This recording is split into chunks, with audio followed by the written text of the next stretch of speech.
Under the control mode of operation, this is where you will set up orders.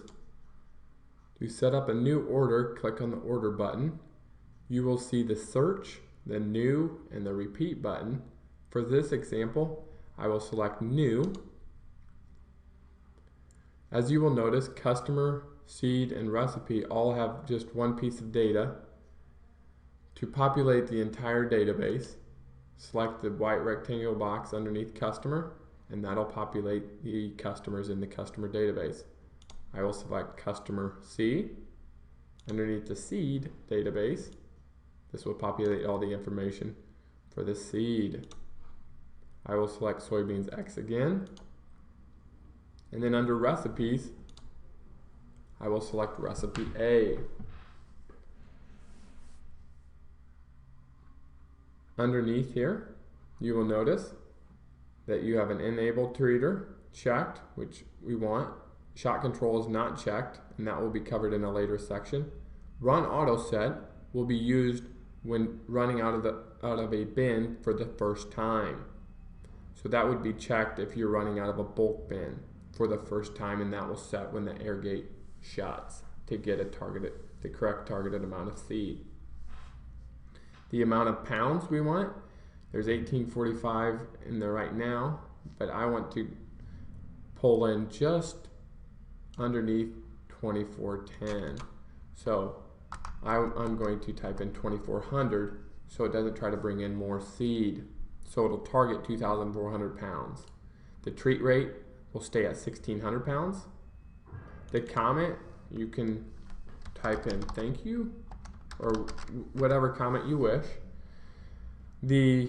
I will point out the loadout number, the order number, is actually a pre-populated piece of information that the database will use.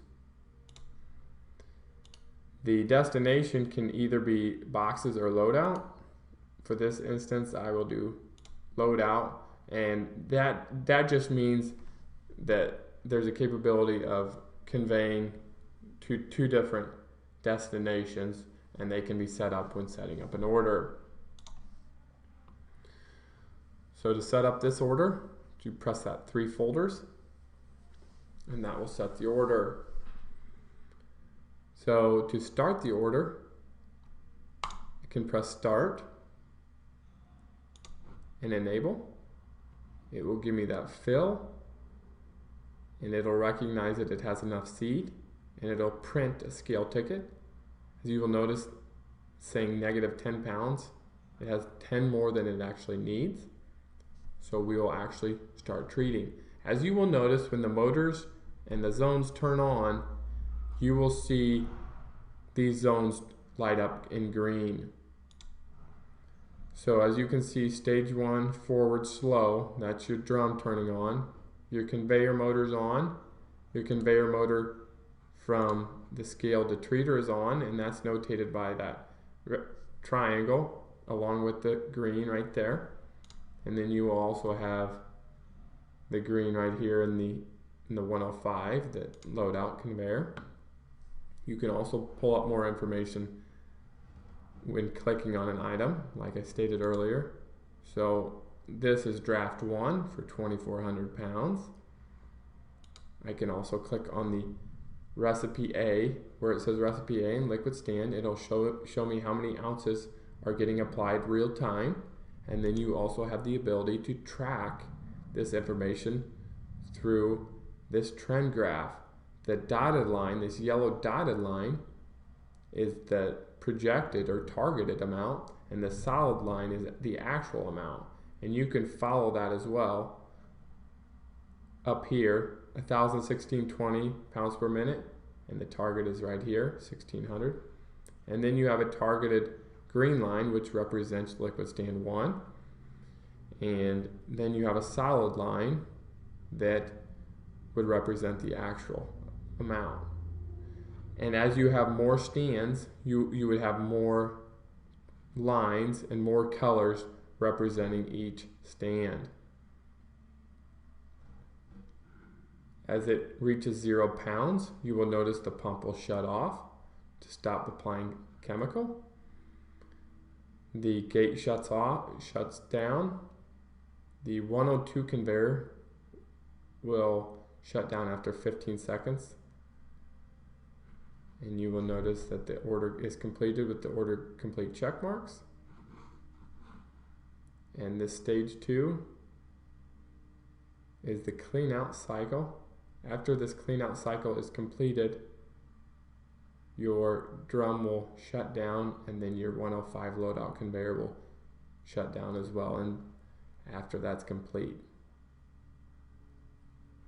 I will point out that you have a couple items up here.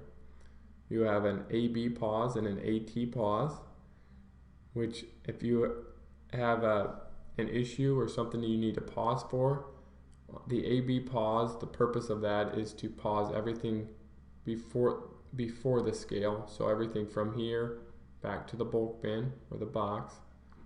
The AT pause is everything from the scale to the loadout. So if you need a pause, it gives you two options when to pause or where to pause. AB pause would pause to the left of the scale. AT pause would pause to the right of the scale. I will also point out there is a next button.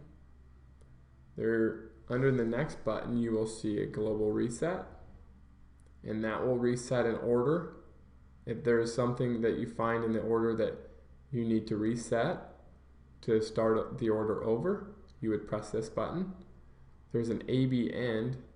This button is there to let our system know that you have the targeted amount of seed and you can continue on the treating process. The lock discharge rate will actually lock the vary rate gate, and this would be for the vary rate system only. You could lock the vary rate gate at a certain percentage, and then you would be able to keep dumping seed without affecting the gate opening. So we would lock it at a certain percentage so you could do a continuous box dump and you could continually fill the hopper with seed. That concludes setting up an order.